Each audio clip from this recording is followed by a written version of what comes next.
Corporate funding is provided by Mutual of America, building America's future through pension and retirement plans, encouraging dialogue and discussion. The Spirit of America, Mutual of America. Additional funding was provided by the French-American Charitable Trust, the CAP Charitable Trust, the Pincus Family Fund, Florence Sanford, Joe Coleman, Newman's Own Incorporated, the Oak Foundation, and the Streisand Foundation. Hello, I'm Bill Moyers. The program you're about to see is about public schools and the difference money makes. You'll be visiting rural, suburban, and city schools in the state of Ohio. We've come to Ohio because the schools here mirror American schools everywhere. You'll be hearing echoes in this program of the debate that's taking place right now in your own state. First, we'll see the documentary produced for this occasion by Jeffrey Hayden. Then I'll be back with some leading figures from the field of education, several state legislators, a United States senator, and some of the students, teachers, administrators, and superintendents you met in the documentary. We're glad you joined us.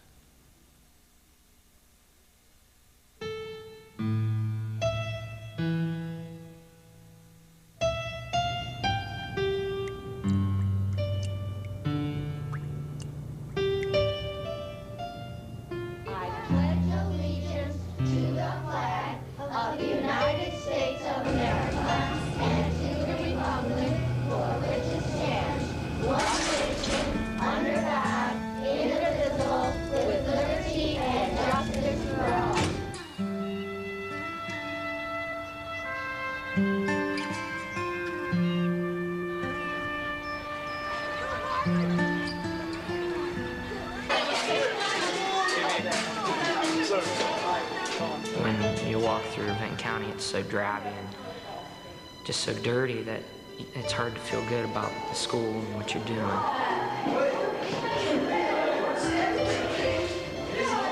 The paint's chipping, the walls are awful. There's an awful coal smell within the school because we still use coal in our furnaces.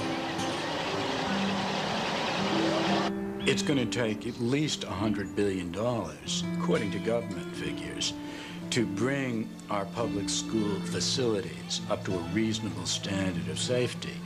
Some have estimated as high as $200 billion. I don't like the school because the windows fall out, the ceilings, the floors, everything in our school is not how it's supposed to be. When it's raining in the tunnel to go to the gym, it's puddles, you have to use an umbrella. I mean, that's very unnecessary that you have to use an umbrella inside of a school building. Look at the school.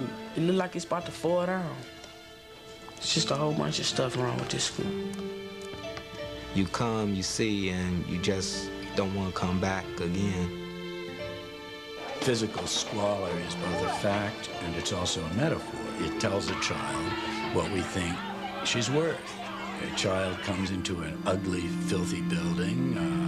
It gives the child a sense that we don't value her very much.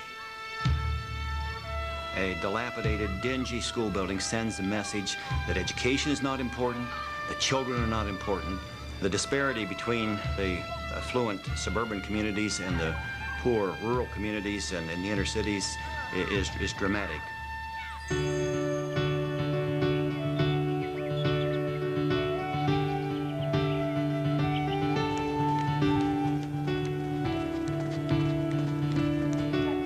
I love it here. There's a lot of room for kids to grow and a lot of room for them to challenge themselves. I like this school because you're not just talking and listening, you're doing a lot of hands-on work. I've had a computer since I was 6 years old, and so, I mean, just by learning how to use those facilities, and I've just sort of grown up with it, and there's a lot of potential.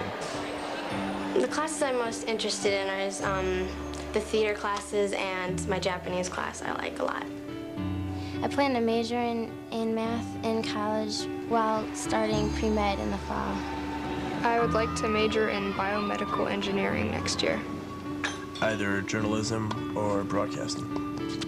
I just hope I'm happy wherever I am and whatever I do, so I'm not really worried about it yet. I think Ohio is a good place to be looking at these issues because it has large inner city situations, has very affluent suburban situation. It has very small, in many cases, poor rural schools. And so it really has all of the ingredients that you see in other parts of the country. Schools in America are financed primarily by local property taxes. The local property tax depends on the worth, the value of local homes and businesses. It's impossible for poor districts in the state of Ohio to provide a high-quality education because the property wealth is not there to tax.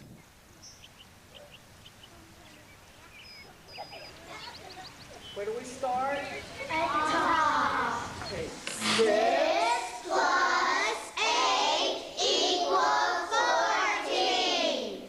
6 plus 9 equals 15. The disparity in per pupil funding is from in the range of $3,000 per pupil at the low end to over $12,000 per pupil at the high end.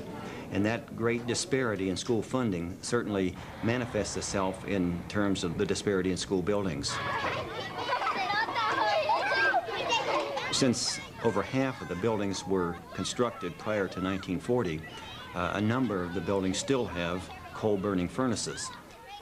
We have students with allergies, and the dust from those really bothers the kids. Most of them, when the coal furnaces kick on, then you have kids coughing and sneezing and the runny noses all the time from the coal dust. I've tried to cover my register in my classroom with a filter that I purchased myself, and I have to change it often because it fills up, and that does not alleviate the problem. It just slows the soot. It would take $10.2 billion to bring our school facilities in this state up to the Ohio Building Code. Now, that's not an education code. That's just the minimum code of health and safety standards, and a code that would provide for a clean, dry environment for young people in our Ohio school system. And Flushing Elementary School, as long as the building's been there, since 1905, the elementary building has been made up of actually 3 buildings. And there were never restroom facilities in the middle building. Today, that middle building is the K through 6 elementary building. So our children are at a definite handicap when they need to use restroom facilities because they actually have to, for example, in the wintertime, get up, put their coat, perhaps their boots on, go out the back door, down under the gymnasium in the cold weather, go to the restroom, and come back. Line up on the side of the building, guys. I've been in the buildings that have leaky roofs. I've been in the buildings that are not safe. I've been in the buildings that have been condemned by the state of Ohio but reopened on a waiver because there was no other place to send the children. When it rained and when the snow came down and when the snow melted, the walls would just seep down. Water would just come down through the walls and it would come out on the floor, and there would be about this much water on the floor about 6 feet into my room, which was about half the room. It's deeply demoralizing for teachers to have to work under these conditions. We're asking them to work day after day for an entire lifetime in buildings in which no business CEO would agree to work for 1 hour. Today we had a teacher that slipped on a puddle of water and fell and hurt his knee. We expect students to learn in this kind of a physical condition where we as adults would not go to a shopping center where the roof was leaking all the time, or where the elevators didn't work, or where there was massive amounts of plaster off the walls, huge cockroaches. We wouldn't begin to go to a place like that. Oh no, he said, it can't be. I don't believe it. Just then, Mickey and Amy, Adam rode by. Hi, Jimmy said. Jeremy said. Mickey, how many names are on the list? 1 too many, said Jeremy.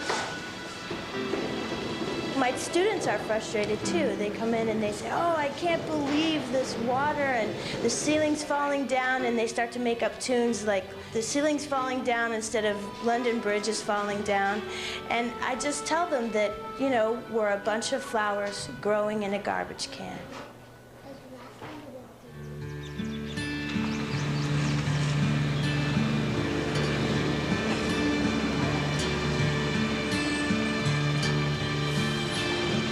It's not that the people of this district, for example, or any district in our situation, do not want to pay for their schools. They do. They have, I think, the best interest in heart for their children, just like everyone else. It's just that they are not able to pay. Our area, for many years in the 1970s, was a strong coal mining area, and many of our people also worked in the steel mills on the valley. And so there was a lot of people working in this area. Many, in fact most, of our coal companies in the area had to close down. Consequently, high unemployment and the possibility of passing any new tax dollars was nil. A problem that's inherent in our system of funding schools is that the quality of education is dependent on the local wealth base of the various communities across the state. That wealth has tended to shift. Originally, much of the wealth was concentrated in the large cities. The cities began to lose their wealth to the suburbs. And as the wealth shifts, then the quality of education likewise shifts, because the quality of education is dependent on the wealth of the community. Now, in no way do we want any of the good, excellent programs that are now in place to be compromised. We want those programs to be left in place. We want the state to use its resources to level up the bottom.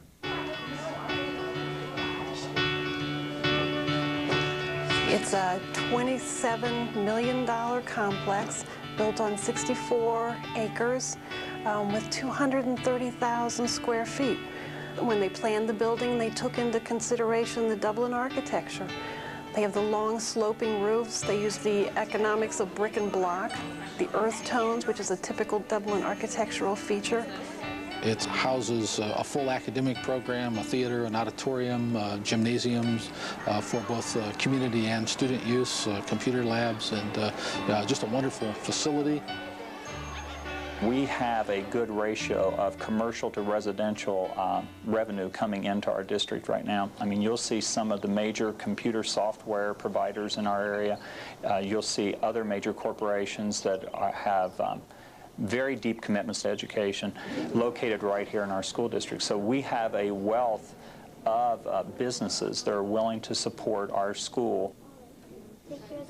The environment of this library is such that it makes for a comfortable setting for children, so that when they come in to use the library, I don't think they're intimidated. I think they feel comfortable and gain confidence in searching for whatever they want or whatever need that they have. Far away, there once lived a mother fruit bat and her new baby. Oh, how Mother Bat loved her soft, tiny baby. I'll name you Stella Luna, she crooned. With the technology that we offer our students, our children learn at a young age how to independently use this library. The computers get them up and running in the library so much faster. And they're fun, and it's exciting for the kids. I think it's important to start very young so the children are comfortable with the computer and learn it as a beginning, just like they begin to learn their letters and their letter sounds and their numbers. Kindergarten is really about beginnings, and this is a very important beginning for them because of the importance of technology in their lifetime. Note and paper is going to be obsolete. Let's go. The equipment, the software that the students have at their disposal rivals what is found in the area colleges and universities. We offer advanced courses in physics, in chemistry, and in biology, which are not normally possible in a traditionally equipped school or traditionally equipped classroom. We have great discrepancies between schools and school districts in the amount of technology they actually have You have many of the suburban communities where they really use the technology because they have a lot of it. It permeates how they teach. And so it is a tool, in essence, a workplace tool, just as it is in the adult world when people get into business. They use technology as a tool. What we're teaching some children is they're in charge of the technology, and we're teaching other children the technology is in charge of them.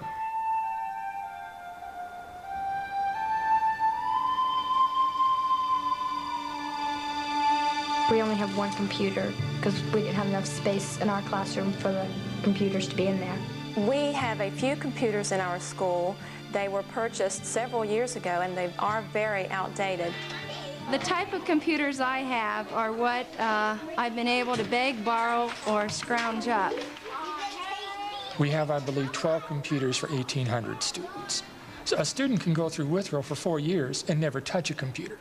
Something about that is inherently wrong. I haven't got a chance to learn to work a computer. We need more experience with computers. I've never worked on a computer. 2, 4, 6, 8, 10, 12. They come from economic circumstances where they don't have scissors, they don't have pencils, they don't have glue, they don't have crayons. I supply all that. Oh, I would like to have a lot more materials for them to work with. Crayons, pencils, papers, ditto paper for myself even. I buy a lot of things myself, out of my own pocket. The average teacher spends between $500 and $1,500 a year outside of what's provided by the public school system. We don't have no spare crayons or anything. We got some vanilla paper to write on. We ain't got no scissors or paste. Our books have cuss words written in them, dirty words. They have answers. They have all kinds of stuff. The papers are torn up.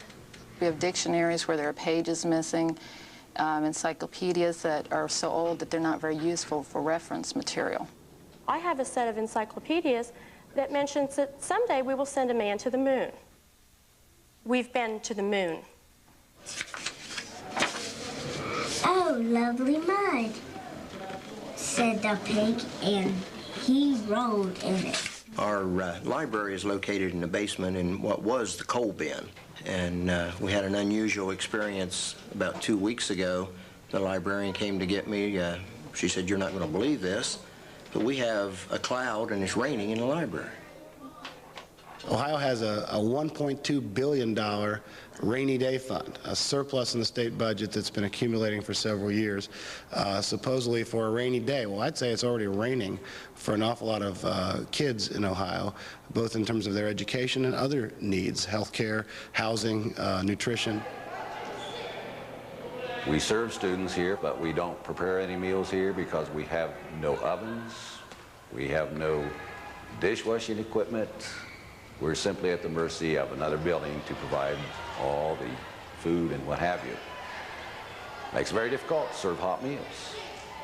We have no cafeteria, and with this, our students, over 600, are released throughout the school year to go downtown for lunch. We are going into a town of 1,500 people. So we are half the population of the town going downtown at once to eat. And certainly they do not have the means and the facilities downtown to do justice as far as nutrition for our students.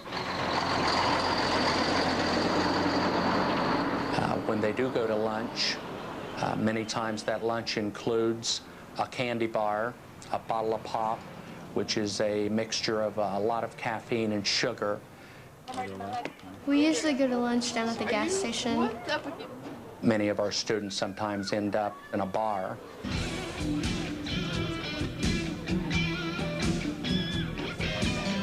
We do not condone it, and we try to control it.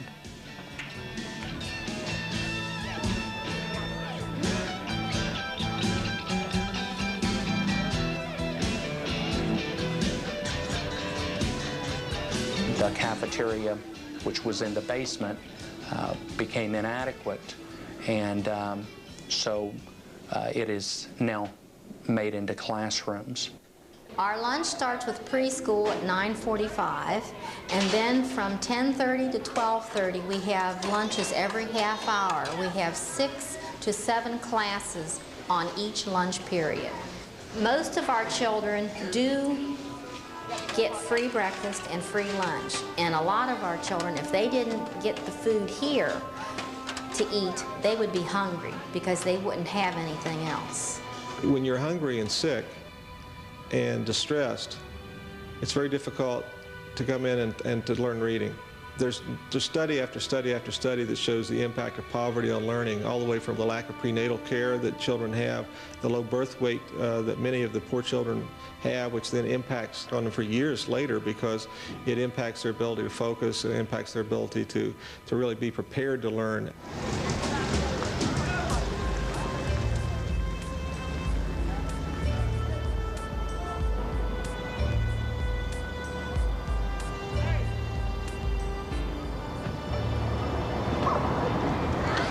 Sometimes down here you grow up without a father. I never saw my father day in my life. I've been out here all my life. Never saw my father. I love to see him.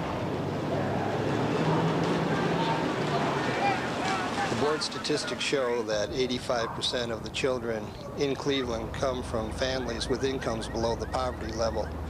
The statistics also show that the majority of children come from one-parent families. If the family is less able to provide what families once provided in the home, and that's all the more reason to give the kid something better in school. Government can't orchestrate a new world order in family structure. What government can do is guarantee that the public schools we compel every child in America to attend are so good that it will, to a considerable degree, compensate for whatever things are missing in the rest of a child's life. As long as we allow the system to be built on a single tax system of property tax, we're going to continue to see communities that have high levels of support and communities that have very low levels of support. It doesn't mean that some people don't love their children as much. You can love your children a lot and not be able to do much for them.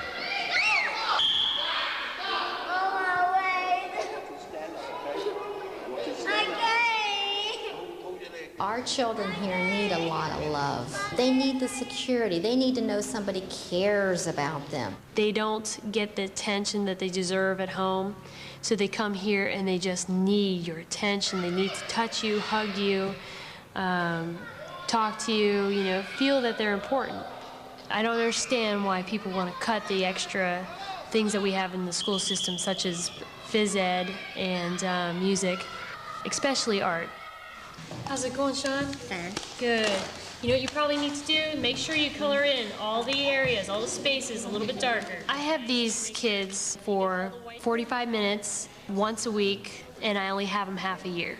Basically because there's not enough facilities at the school to have a separate music room and a separate art room. Yes.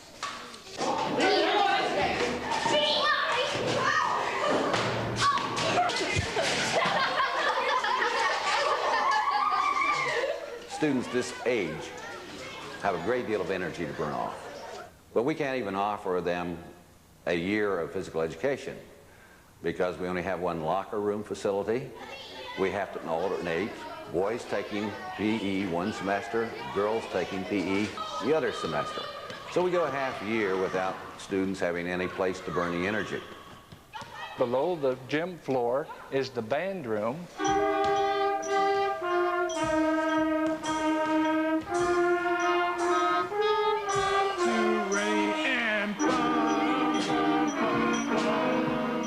Now, there are times when we have gym taking place, we have band taking place, and also there are times we have study hall in this area.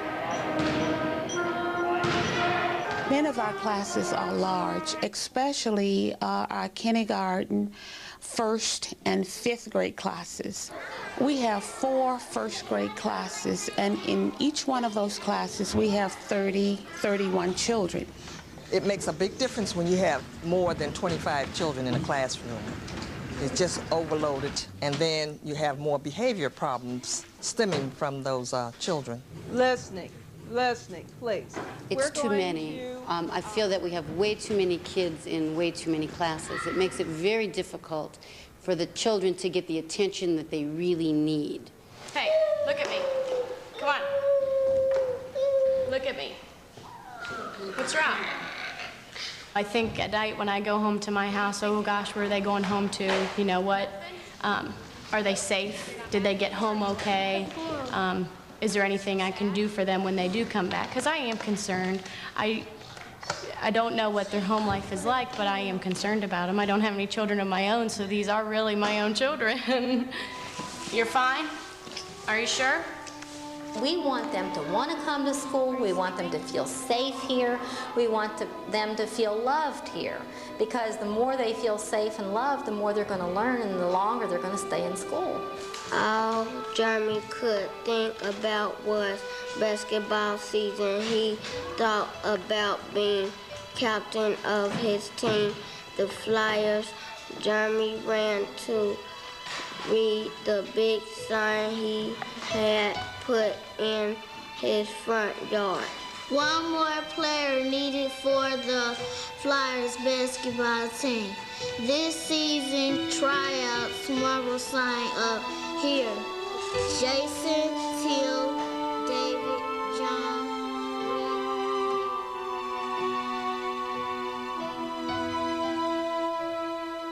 We no longer have the money. We need to give the students the education that they deserve. Society's made a choice of what is more important, and at least in Cincinnati, society has chosen football stadiums, baseball stadiums, and relocating downtown businesses as more important than the welfare of our children. You would think if they could afford enough money to buy a new stadium, they could afford some money to help prepare our schools, because this doesn't make no sense. This is no place for education. The figure quoted for building the new stadium, one of the figures was $700 million, which is approximately $100 million more than it would take to rebuild every school in the Cleveland system. I think that money should have came to the Cleveland public school systems, because we don't have nothing. All the buildings gonna be falling down. They feel like the stadium is more important or museums are more important than education. But how can you have a beautiful city when you got a bunch of ignorant people? We as a nation don't want to look at that. We are the richest nation in the world, and we spend more money on cat food than we spend on textbooks. We spend twice as much money every year on video games as we do on technology in schools. The idea that money doesn't count in education is just utterly ridiculous, and I don't believe the people who are saying it could possibly really believe it. You know, if money doesn't count, why do affluent people move to the suburbs, create nice little school districts, and vote in taxes so they can spend $9,000, $10,000, $11,000 per pupil compared to about $5,000 that we can spend, you know, on the academic programs in the city schools? It tends to be some of the people who come from the better neighborhoods who say money doesn't matter, and their kids are not affected by that. To the side, squeeze the muscle. I'm running, but I'm squeezing my arm muscle. Physical education and personal fitness are major themes that we have emphasized for years. This particular facility now enables us to put all of our dreams and ideas and goals and objectives about personal fitness to everyday operation.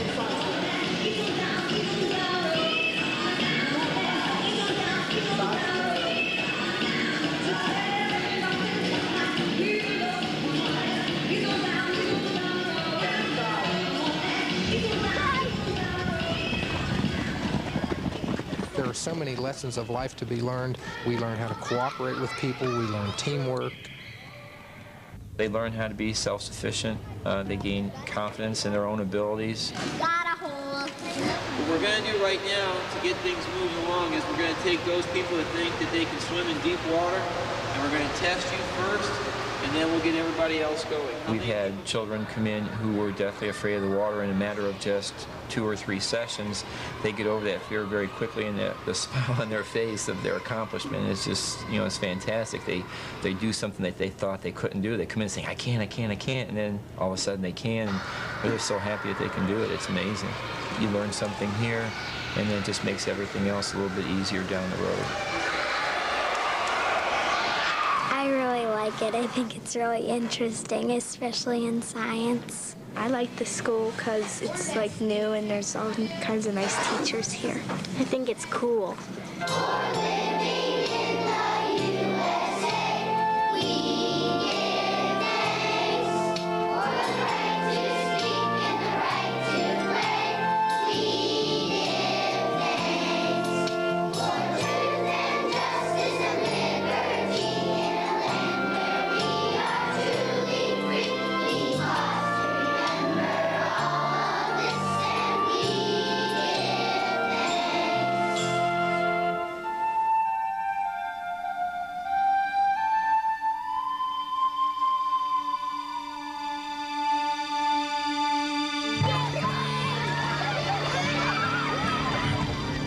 If you watch the preschool kids, they line up and they're excited.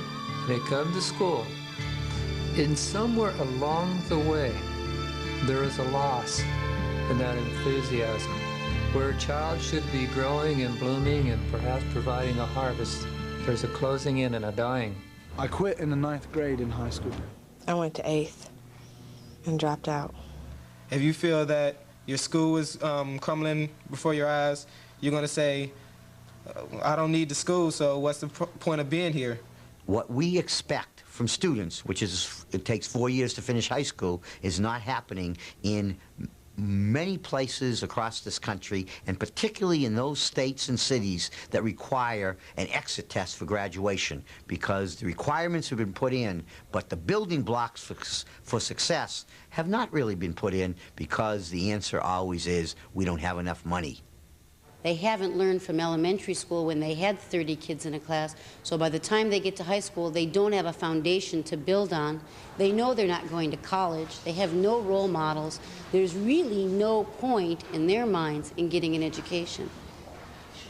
I don't think there's an educator in America that wouldn't stand up and say, poor kids have more problems when they come to school than kids who come from homes where they're not poor. I mean, it's so basic. It's ridiculous that I have to repeat it. And yet somehow as a country we want to come with all these other things and say, well, you know, it's international test scores, or let's have another achievement test and that'll make the schools better, or let's do this, you know, let's raise the standards. Well, you know, it's great to tell kids to pull themselves up by their own bootstraps, but you better put boots on them first. Is there anybody that has any questions? Do the very best you can. You are not allowed to go to any other part of the test. We are only on the reading part. You have 25 minutes. You may begin. When children go to school in America, they don't say a Pledge of Allegiance to the town of Columbus, Ohio, or Nashua, New Hampshire. They say a Pledge of Allegiance to the United States of America. So, in a sense, we make it clear that we are sending them to school to learn to be Americans. But we are educating them not as Americans, but as residents of rich or poor school districts. So we're going to continue to educate the poorest kids in rural Mississippi at $2,000 a year, poorest kids in Ohio at $4,000 a year, poorest kids in New York City at $7,000 a year, and the richest kids at $16,000, $18,000, $20,000 a year, but they're all going to take the same exams. The single largest variable that predicts SAT scores is family income. So if you want higher SAT scores, you need to get your kids born into wealthier families, apparently, in terms of how our society is structured. So we have to find ways to break that cycle and confound that, because otherwise we're just destined to keep repeating generation after generation the same mistakes and problems that we currently have.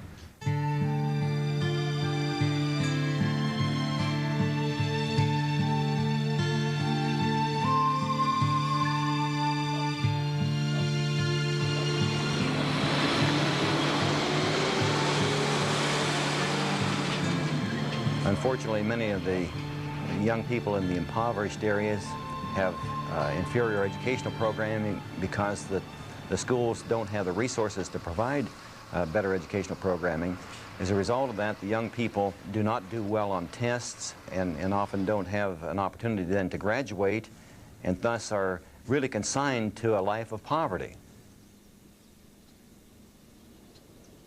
Some of the rural areas of the state have, in fact, gotten an influx of additional local resources through industrial or power plant bases. For example, Perry Local District in Lake County had the addition of a nuclear plant, and the resources have made a tremendous difference in the facilities and consequently the student outcomes.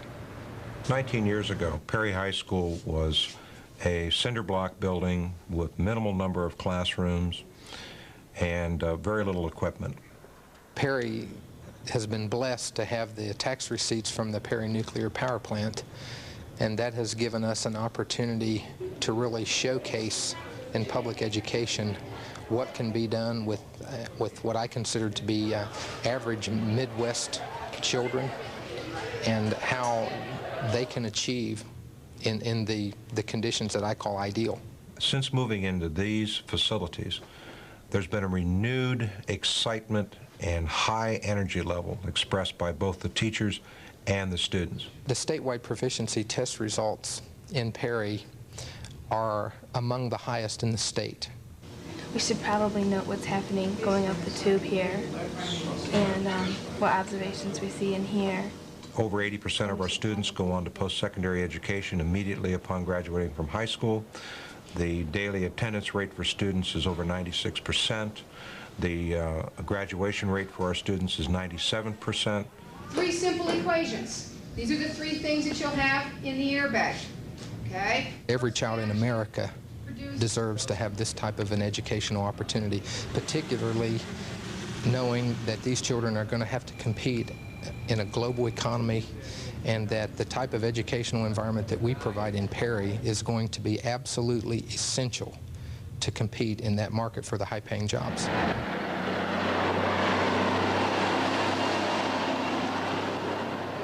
In earlier decades, the people whom we chose not to educate, or not to educate well, could still get jobs. There were plenty of jobs around for people who were simply willing to use their arms and their backs and their physical strength. Those jobs don't exist anymore. Who has got a supervised agricultural experience already planned? Hunter. I have a sawmill job during the summer. Sawmill, working at the sawmill. That's an excellent one. We have vocational education students here that are trying to gain very important skills so that they can be employable. Some of our equipment in this shop go back to the 40s. Our drill press, for an example, was donated to our high school 1945 after World War II. We've been using it now for the last 40-some years, and I think we need to get more modern if our students are going to be competitive in 1995 and beyond. Well, since I graduated from high school, I've been just walking the streets with my friends. I've been just trying to find a job since I got out. I'd like to become a graphic artist and move to California. I'd like to move to Columbus because up in Columbus they're doing a lot of hiring up there for mechanics.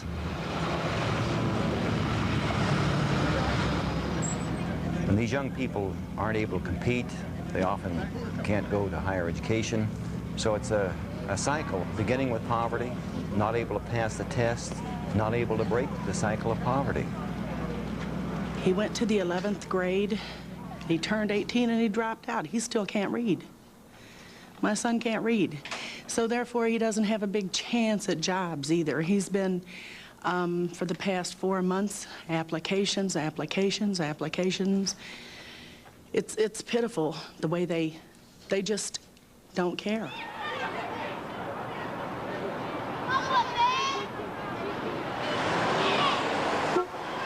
Schools need to be more than just a place that you tell the child he comes to school to read the book, to compute, and mathematics.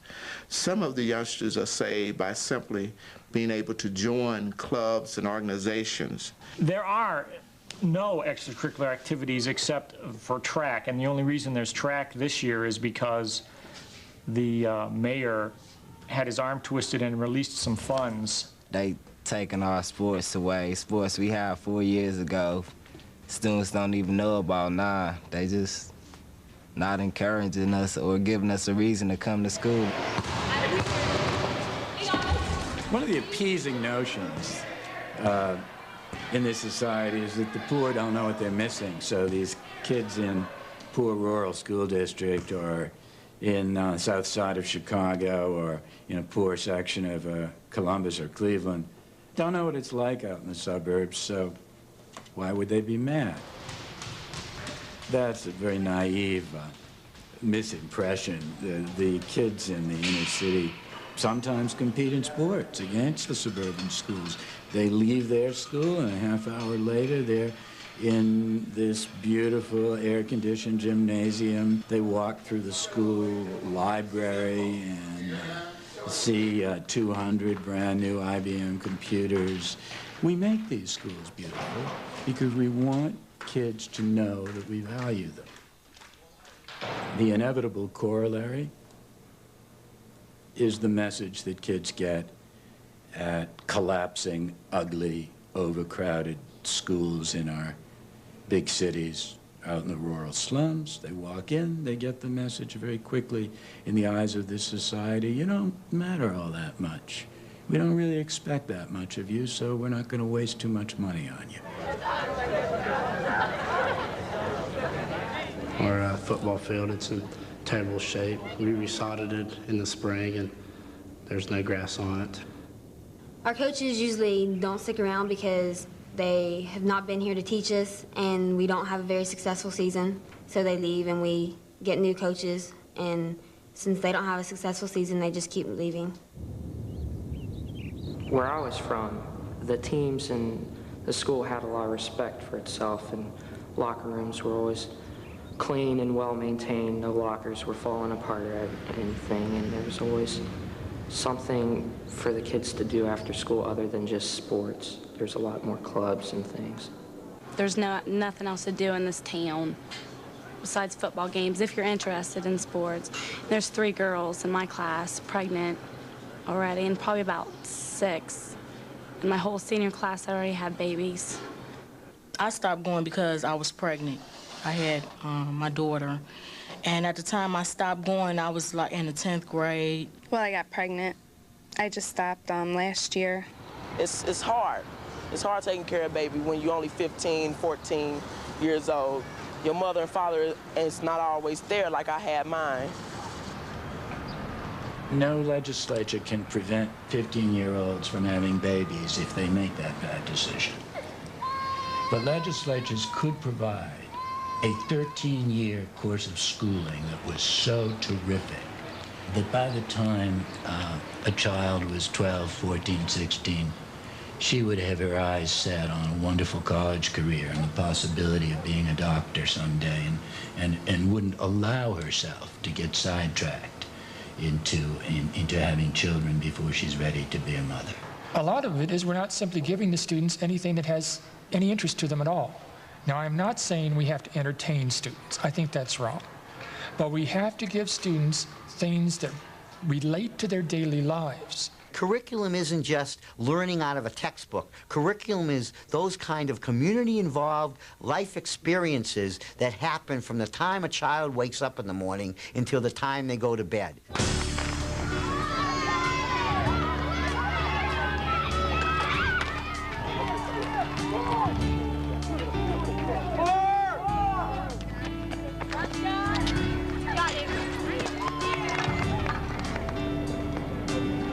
Perry has had a long-standing philosophy that extracurricular activities play an integral part of the school system and community life. The idea behind the Community Fitness Center underscores the idea of community. That building was constructed so that all persons in Perry can make use of it year-round. It has a field house and aerobics room and a workout room and circuit training and swimming pool and competition gymnasium and indoor track, just to name some of the special features.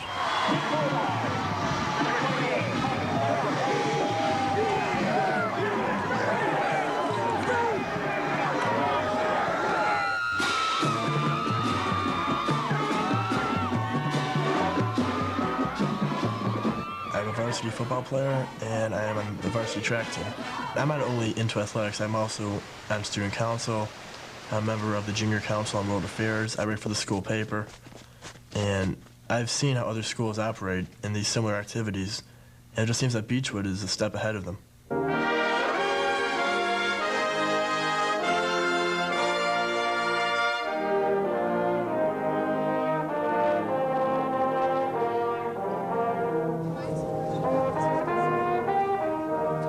I played tennis up until this year. I play varsity softball and varsity soccer this year. We really feel that our district is a fine arts district, and so our music and art program, we value it. We put a lot of effort and time and money into that program. And so as you walk through the building, you'll see artwork displayed prominently because we're proud of what the students do. We have approximately 85% of the children in our school district participating in some form of extracurricular activity. And we think that is very, very important to the total program of education for the children. If extracurricular activity is good for the daughter of a president or the son of a United States senator or the children of a surgeon or a lawyer who lives out in beautiful, elegant Great Neck, Long Island, outside New York, then those things are good for the poorest child of the poorest Puerto Rican woman in the South Bronx.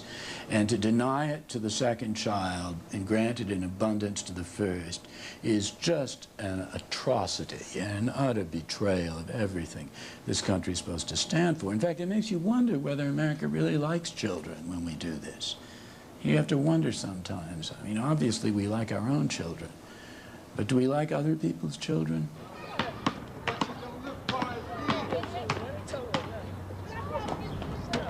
If the schools can do a little more of a controlled job and give the kids something to do and something to look forward to, either while they're in school or after school, if they know they're doing the right thing, it's going to make a big difference.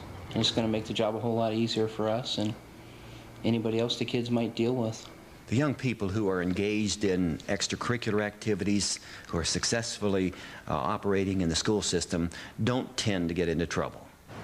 The young people who are successful in public education tend not to revert to the welfare system or to the prison system. In the Cleveland City schools, many of the schools have had to cut all of their extracurricular activities. And an exception to that is the Cleveland School for the Arts. Those young people tend to be successful. They tend then to go on to higher education.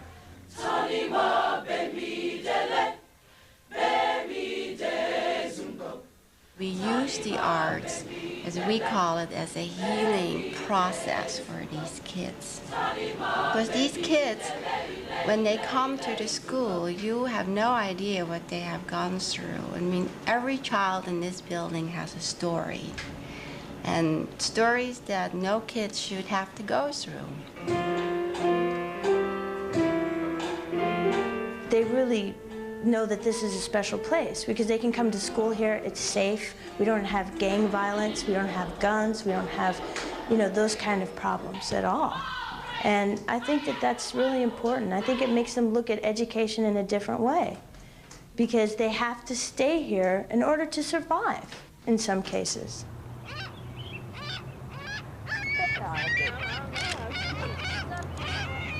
We help kids to get in touch with their senses.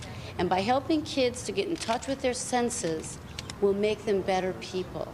They'll be more aware of how other people feel, how other people think, how other people hear, what music is, and what makes us human.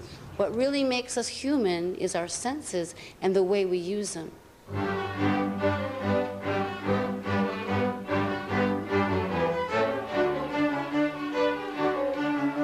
Academics are affected by the students playing in the orchestra and their discipline because it teaches them to be responsible in all areas of life, that they have to study really hard, they know what it's like, they have the patience to sit there and practice a line, and those things are, continue over into their academics.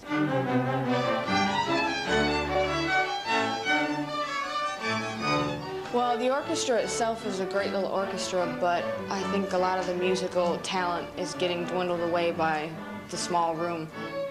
I have the largest instrument and I can barely fit in the room sometimes. Either sitting out in the hall or propped up against the door is usually where I spend the 45 minutes we have to play. Now that the school's declined, the walls are pretty much caving in. It's just everyone's lost their hope and dreams towards their major. Each year we have to raise more and more monies because they cut more and more money. So we have to raise approximately $500,000 to sustain the programming in this school.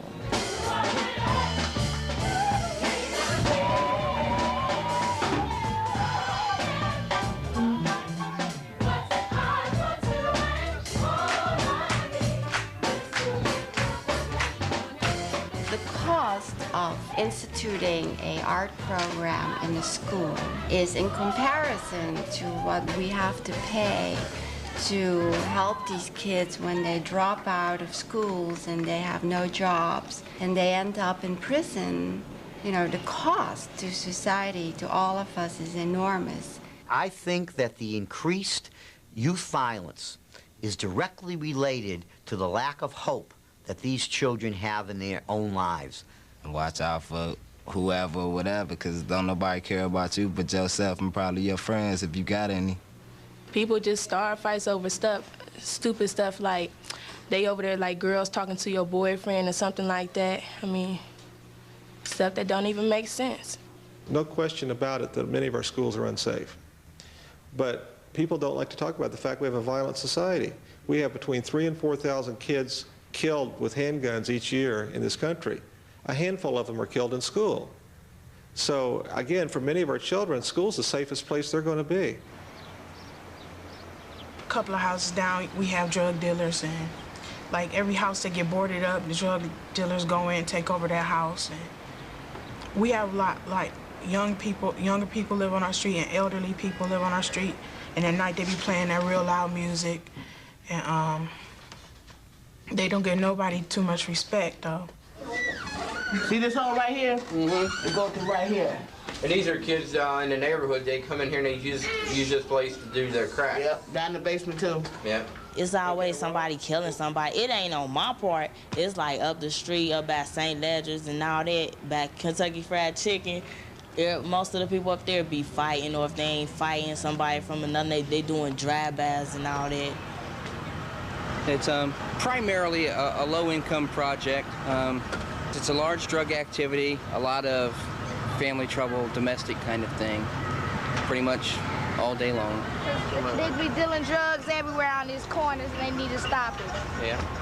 Maybe a lot of shooting. Primarily, the kids are good, and they're only going to do what they're taught. So, but primarily, they try real hard to be good kids and do what they're supposed to do.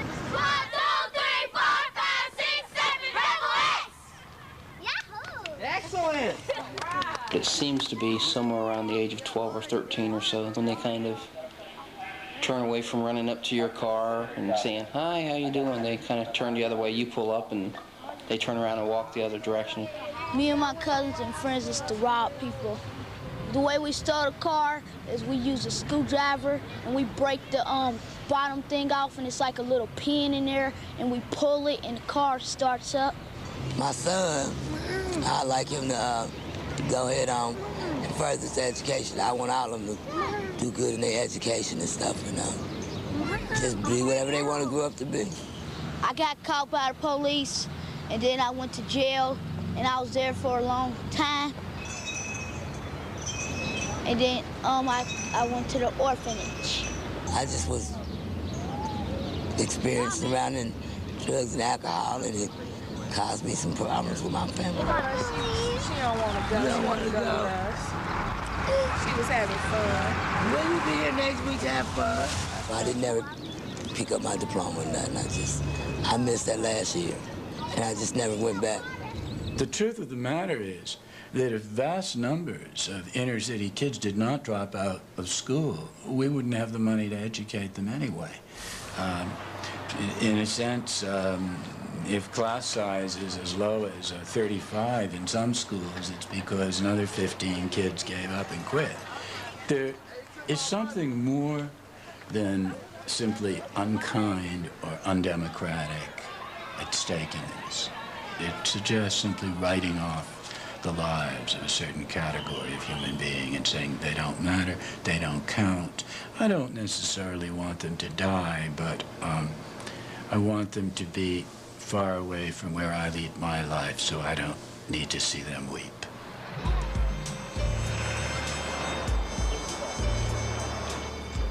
In order to survive in the lowest part of society, the part that everybody turns their head and nobody will accept, you can't see, because if you saw what was around you as a human, it would kill you. So they begin to tune down their senses and desensitize themselves. Once you have no senses, crime is very easy because you don't feel anybody else's pain. They probably want to blame us for all the violence that's going on because we ain't had no school training. They don't make us want to have no school training. I mean, I ain't got no high school diploma, but therefore, they'll knock me down. They don't even want you at McDonald's no more. But how you gonna survive? Say if you got 2 kids and you getting paid $4.35, you know what I'm saying? All you getting is $2.10 every 2 weeks. How you gonna pay for the kids and your rent? I can't call them bad because I don't know where they live and I don't know where they coming from, but the stuff they do. I don't know if I'll make it to next year. Where them police and stuff be coming through here. The boys shoot back at the police now. They so fed up with it. The prison population has been exploding. The state budget percentage going to education has been falling. Where's the money going? It's going to build more and more prisons. What are we going to do? How many more prisons can we build? Can we afford to keep building prisons?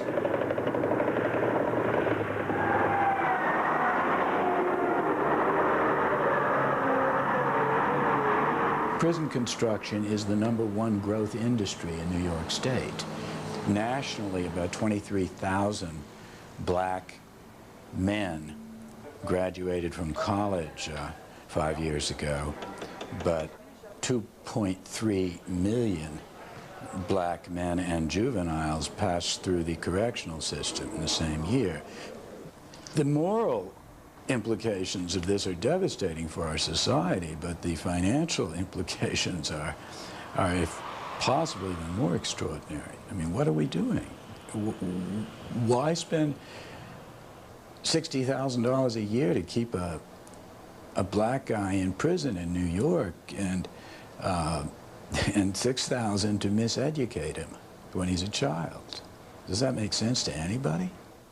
If we gave them a good education and gave them facilities that they would want to come to and a chance to learn, the dropout rate would be lower, the juvenile crime rate would go down, and we'd actually end up saving money. They're not those kids and my kids, they're our children, because we as a society cannot build the walls high enough or thick enough to separate our children from someone else's children. And the long-term future of this country is going to be bound up with our ability to find ways to come together and work together to do something for our children.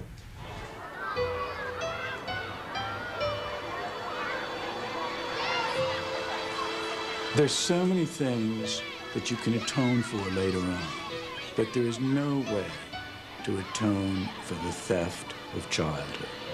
No one can return your 5th grade year to you once it's gone. It's gone forever. It hurts. When you love children and when you see that potential, remember that child that was born, our joyous joy becomes our saddest sad. Why is it that we have lost this child? It's a burning question. It's a question that hurts. But it's a question I hope that all of us will take to heart and then do something about it.